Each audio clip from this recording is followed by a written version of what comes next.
What a performance from Adelaide as they set themselves up for a massive back half of the year. We grade Port Adelaide at the halfway point and a power legend to join us on the show. You are watching Footy SA.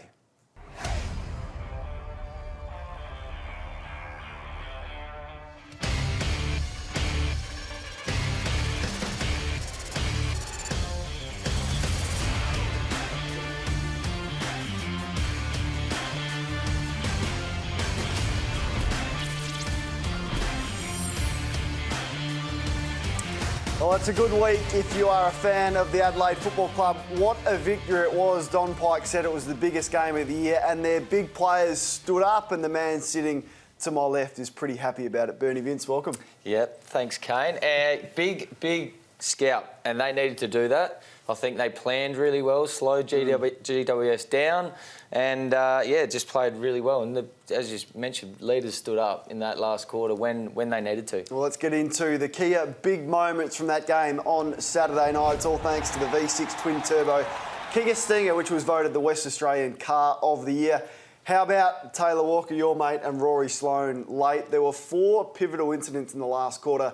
Let's take a couple of those. This started the last quarter, 38 seconds in, Sloane finds himself in space and goes back and finishes Bernie. How good's the finish? Yep. It's a very underestimated skill, a finish on goal. Haven't seen that for a while. Bang, haven't seen that for most of the year, but geez, I love that. And more importantly, as I was mentioning, goes back and kicks at big captain's goals. Yep, no doubt. And then once again, Rory Sloane, I mean, we sat here last Monday, Bernie, we said there's no way he's going to play. Yeah. Ben Hart said he's got a torn hammy. He's got himself up to play. Not only that, he's tagged by De Boer and then has those 2 big moments late, which was pivotal for the game. So unbelievable performance from their captains. And I think for the first time this year, you can sit here and say, well, the co-captaincy has worked. Maybe for the first time this year. Yep, no, definitely. And they stood up, as you said, in big moments, finished goals, captain's goals, and just the efforts on the wing from some players was outstanding in that. I think we go back a couple of weeks ago when they played West Coast, Adelaide, and they were really similar game. They were challenged in the last quarter and couldn't do it. So really good from the Adelaide side to be able to bounce back. And one of the big moments, not on the rundown, Bernie, but was at selection. They went with this guy over Sam Jacobs, which was a brave call because Jacobs was coming off 5 in the SANFL, back injury-free. But Riley O'Brien's had his best game at AFL level. He's had 29 hit-outs, 17 disposals. And this was the stuff that I liked, his follow-up work and his clearances. Yeah, 9 clearances I think he had. He had 5 centre bounce clearances as well, which is just gold from a ruckman. And, I asked Don Pike before the game about whether he was tempted to throw Jacobs in. He said he wasn't quite ready, having so long out. So, but now he makes it really hard for Jacobs to get back in, which is a really healthy position for the footy club. It's a great position to be in, as you say. Well, who else finished it and put the full stop to it? But Eddie Betts late. He's done it a million times, but he did it again. This was extraordinary. Oh, I couldn't believe it. What is Eddie's pocket? Is it just Eddie's end? Let's have Eddie's end. He doesn't kick him up the other end. It's not often. It's got to be Eddie's end. It is. That was unbelievable, that goal.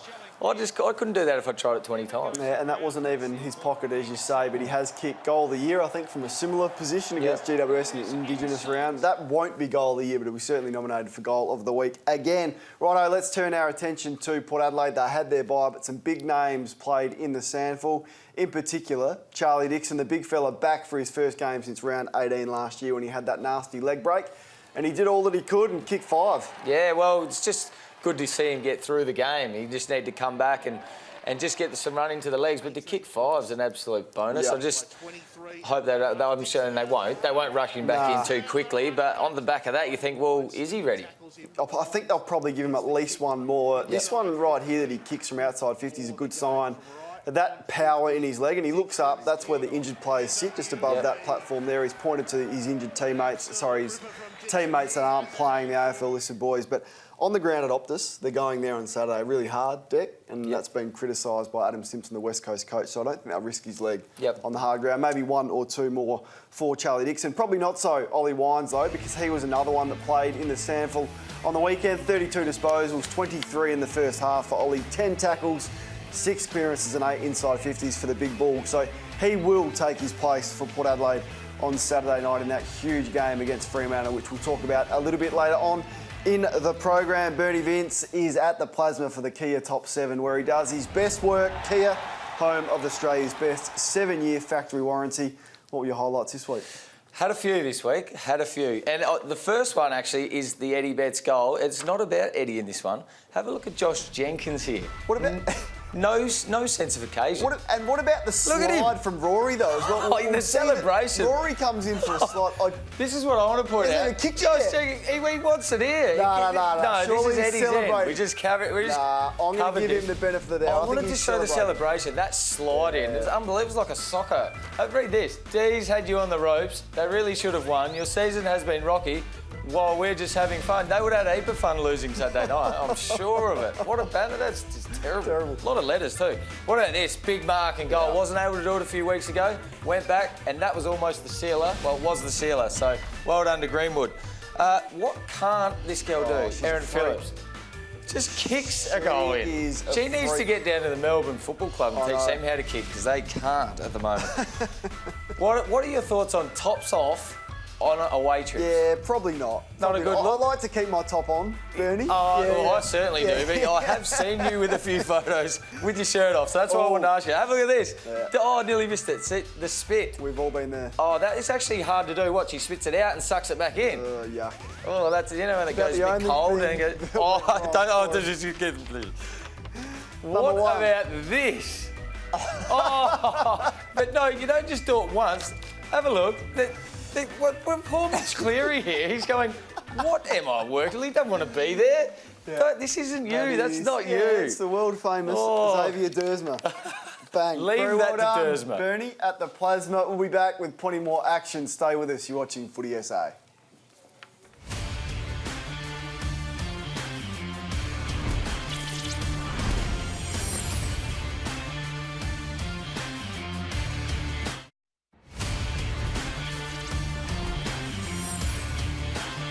Good evening and thanks for tuning in. This is Footy SA, all thanks to Kia, home to Australia's best 7-year warranty, and OTR, who are making life easy. Speaking of which, Bernie hasn't left the plasma because it's time for the OTR takeaway.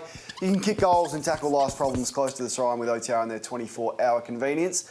You want to focus on 3 pivotal moments from Saturday night. I do. I want to touch on, in the last quarter, the big moments where the game was won. And we touched on a couple of them with Texas grabbing goals, Sloaney's couple of goals. But I want to touch on this one here. So O'Brien, this is playing to win. They're 2 points up at the moment, but he could have easily just taken that out. He's got it back in. This sets up the Crouch goal. Yep. Another good contest, another good tackle there. Sloan again, clean, dishes it out, and what a finish from Brad Crouch. That is playing big in the big moments right there, Brad Crouch. Well done. This one here as well. Watch Hardigan here on tackle on Kelly. Kelly was off the chain at this stage. Yep. Bang, goes that. Then straight down the other end and they score. They're down there as well. They're down. So big tackle, big moment in the game. Have a look how clean Rory Sloane is here. This is why he is elite in the competition. Look at that. Bang, and they're away. Another scoring opportunity. But just little moments like that I noticed in the last quarter, which not everyone would probably see, but inspiring, and especially from those leaders. Very well done and good vision that Bernie found there. We've spoken a lot about Bryce Gibbs' season on this show. That man, Rory Sloane, was asked about it on Radio Triple M after the game. It comes down to a bit of team balance when you've got Matt Crouch, Brad Crouch, Kamel Sholman. These guys are keeping him probably just out of the team at the moment, and it comes down to just balance of what we want in terms of big balls inside mids and our outside running mids as well. When we've got guys like Wayne Miller, Richie Douglas coming back, he's just really stiff. We pumped him up last week, Bryce Gibbs, for the job that he did on Clayton Oliver, and I was shocked when the teams came out on Thursday night and it was critical of Adelaide. But in the end, Don Pyke has probably nailed it. So he didn't go with Greenwood, didn't go with Gibbs, of course, and stuck with Riley O'Brien. Now, Greenwood came in late for the injured Tom Lynch, who did a calf. But as much as the Crows fans whinged about it on Thursday and Bryce could feel hard done by, he's got the selection call right. Yeah, he's definitely got it right. And the win vindicates it. Vindicates it. So he was stiff. I thought he was really stiff, but I think he just needs to clear his roll up, and he probably is doing that behind closed doors, and we don't need to know what that is. But I see him as an outside midfielder. Do you? Yeah, I've heard you say that because I think he's the cream on the cake because inside they're fine. They got Sloane, they got the Crouch boys, they got Ellis Yeoman and Greenwood when he plays. So half-back, wing, I like him up your sleeve as a run-with player. It's not going to be his role every week, but I like that. But I think what happens now, Bernie, is that he needs 2 or 3 weeks in the sandful just to get some footy, get a run of it, because he's been out, he's been in late inclusion, he's gone back. There's no consistency with his footy. So send him back for a good 2-3 weeks and then get him back in really good form. Yep, a bit like they did with Jenkins. Don't pick him until he's in really, really good form. He's clear, he's defined his role, he knows what he's coming in the team for, and as you said, in good form. A lot of good players on Saturday night, so let's find out how Bernie saw it. It is time for the Repco Authorised Service Centre, your local mechanic with a nationwide backing of Repco. Book your next car service at repcoservice.com. All 5. Brad Crouch again. Brad Crouch, he was outstanding and probably could have kicked 2 or 3 in the end. He hit the post at one stage as well. But O'Brien, as we mentioned, standout game. 9 clearances, 5 centre bounce clearances, which I loved. Matt Crouch was very good too with 34 disposals. Laird, good off half-back again. Interesting, they tagged Brodie Smith off half-back, so thought he was probably more dangerous than Laird. And Jenkins got 1 vote as well with 3 goals. There is the leaderboard. Brad Crouch, Rory Sloane, Travis Boak, the only Port Adelaide player. Of course, they've still got 1 game up their sleeve. Matt Crouch and Tom Lynch rounding out the top 5. Well, there's not many spots left in Blighty's Hall of Fame. It's all thanks to Amy. Let's find out who is the latest inductee. Lucky this person's in Blighty's Hall of Fame, and lucky you're with Amy.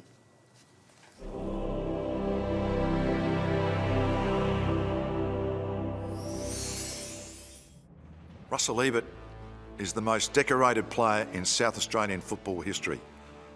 A wonderful 4 Magarey medals and a swag of games and premierships that's difficult to count. I first met Russell in the Savings Bank of South Australia, where we both worked. During that time, we'd play some midweek games against other banks. I really got to know Russell and we became quite good friends. Russell was one of the first players I saw take a professional approach to football. The way he trained, what he ate, and how he slept became so important, and his greatness followed. There were a few games we actually played on each other. It was always interesting to watch the votes in the paper and the next day. Russell usually got 3, I got 2. But I must add, Port Adelaide used to win all the time and maybe Woodville ran second. After playing a number of games of state football with Russell, it was great in 1979 when he became my teammate for a year at North Melbourne. After 1 season at North Melbourne, Russell walked away with a very unique record. Russell played 25 games, the most ever played by a player who played 1 season only. Russell has a statue on the eastern side of Adelaide Oval. It's not very far from mine, really. Russell Ebert, welcome to Blighty's Hall of Fame.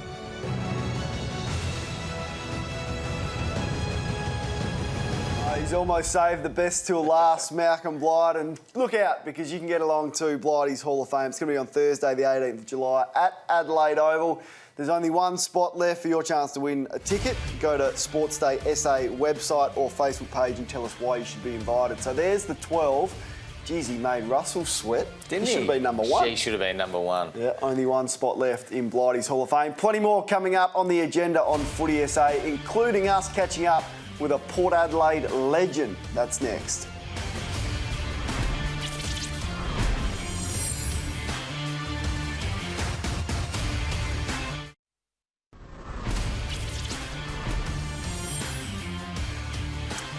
This is Footy SA, doing it all thanks to Kia, home to Australia's best 7-year warranty and OTR, who are always making life easy. Halfway point for Port Adelaide. The guys have had some time off, a few of them got away. Shirts Robbie off. Gray, yeah, shirts off in Photos, Shanghai. Instagram. Robbie Gray went to Byron Bay, so Yeah, nice. that's the life. So hopefully they come back refreshed. Let's take a look at how I saw it, Bernie, and what grade we would give them at the halfway point of the season.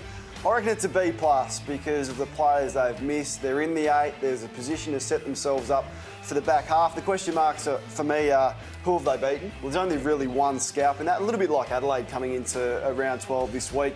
So they've beaten West Coast away. Apart from that, not a lot of quality, but when you've still got players like Dixon Wines, Rockcliffe, Hartlett and Ebert to return, it's going to clearly strengthen them up for the back end, and I just still can't trust them completely. Yeah. Their lack of consistency has been a big issue. I think that's fair, and you know, I'm just having a look at the next few weeks. They've got Freo in Perth, they've got Geelong, Western Bulldogs, and then the showdown again. So I think the next 4 weeks will really shape where they're going to finish if they make the finals. But I think their gap's just a little bit too much at the moment from their best to the worst. Yep, 7 games at Adelaide Oval in the back half of the year, which is clearly going to be a big plus for them. Righto, time now to catch up with an absolute legend on and off the field. It's our drive down memory lane, all thanks to Kia, home to Australia's best 7-year factory warranty. This guy is an absolute ripper.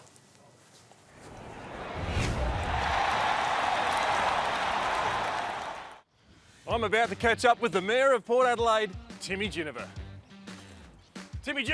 Hello, mate, how are you? Going Good to well. see you, mate. Mate, are you ready for the Kia drive down memory lane? Ooh, am I what?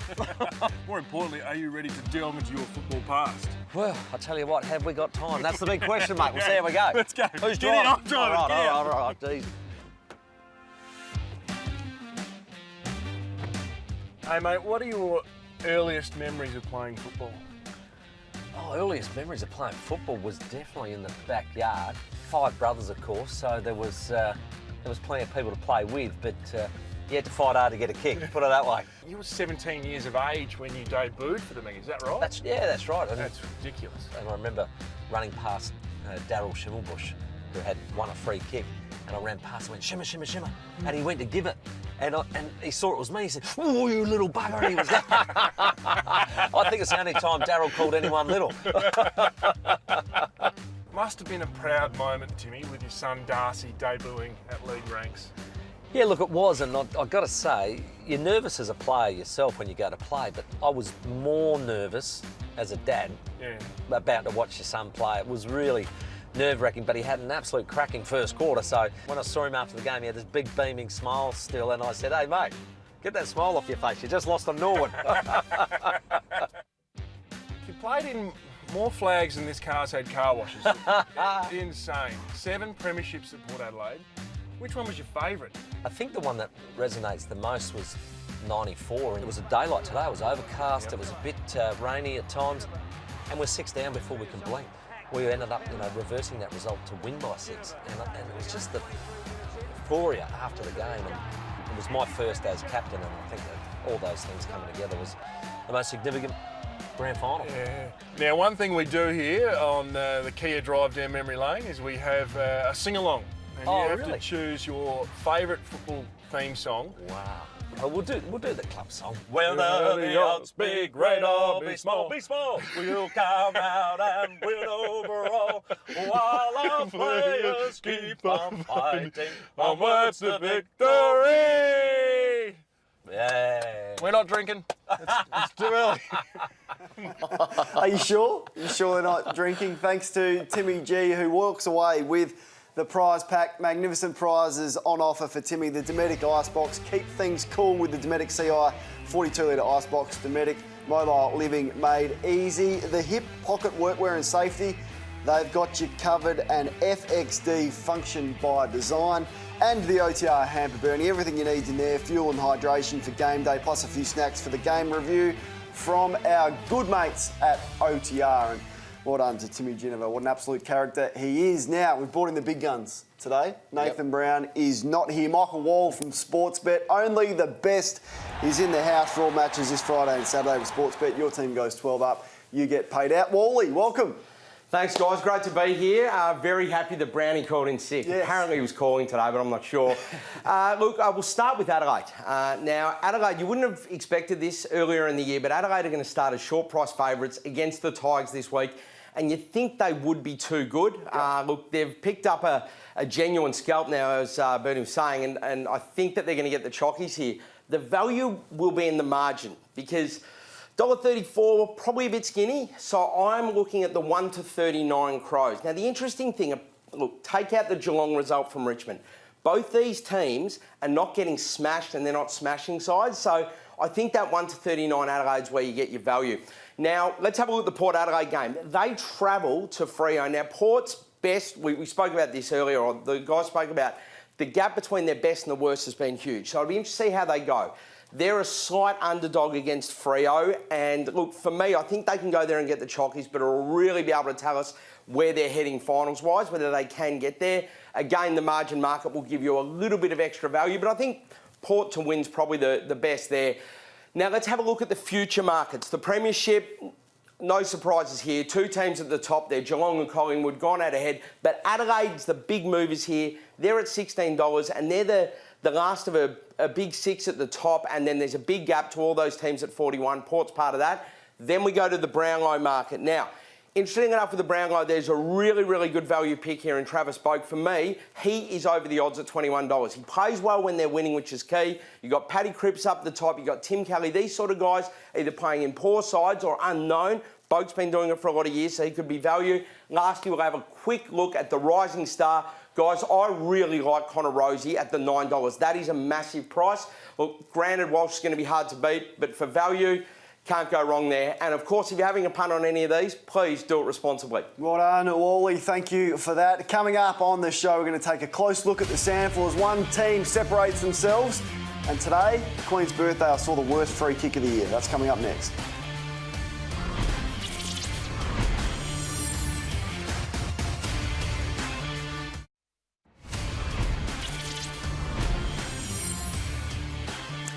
Thanks for staying up and watching Footy SA. We're doing it all thanks to Kia, home to Australia's best 7-year warranty, and OTR, kick goals and tackle life's problems close to the siren with OTR and their 24-hour convenience. Some big games in the SANFL today. A real thriller, which we'll look at in a moment. It's the Balfours Take a Specky promotion. It's on now and you can enter today. Balfours SANFL update. A thriller there at Panther Park, Bernie, sees South go down by 2 points to Nord in a real tight one. Good effort, isn't it? Because Nord have been flying. I see they've dropped to third on the ladder now, though. Yep, equal first, though. So on percentage, sorry. Yep. But Adelaide and Port Adelaide's SNFL teams are just elite at the moment with some of the players back there. But good to see your boys get another win, Glenelg. Yeah, Glenelg had a really comfortable win over North Adelaide today. And Joel Cross, congratulations. He had 33 disposals and kicked 4 goals today. That's an absolute day out. Not good enough to get it done, though. There it is, the Balfours Take a Specky promotion. It's on now. Share your perfect footy moment at balfours.com.au. Righto, Bernie, I saw the worst free kick I've seen for the year between Collingwood and Melbourne today. If the AFL want to take the high mark out of the game, they're doing it beautifully. How can that be a free kick? They've called studs up, yet you can put your knee into the head of an opponent, break their jaw, concuss them, send them into next week, and that's not a free kick, but you can't put your studs into someone's back. He's not hurt there, McDonald. He got straight up. I nearly fell off the lounge and I was sitting down already. I could talk about it all day. The worst free kick I've seen all year. Hopefully the AFL admit that was wrong, because we love the Specky. See you next week.